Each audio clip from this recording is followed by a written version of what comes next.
நமது இதய தெய்வம் புரட்சி கலைஞர் கேப்டன் அவர்களை வணங்கி தேசிய முற்போக்கு திராவிட கழகத்தின் சார்பாக அனைத்து மாவட்ட கழக செயலாளர்களுக்கும், ஒன்றியம், நகரம், பேரூர் கிளைக்கழக நிர்வாகிகளுக்கும், மகளிர் அணி சகோதரிகளுக்கும், சார்பு அணி நிர்வாகிகளுக்கும், தலைவர் அவர்களை தன் உயிர் மூச்சாய் கொண்டுள்ள அனைத்து தொண்டர்களுக்கும் என் பணிவான வணக்கங்களை நான் தெரிவித்துக் கொள்கிறேன்.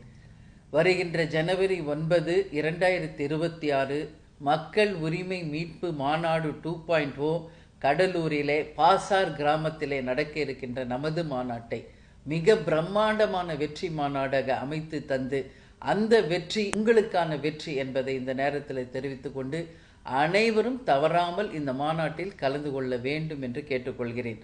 நல்லவர்கள் லட்சியம் வெல்வது நிச்சயம்.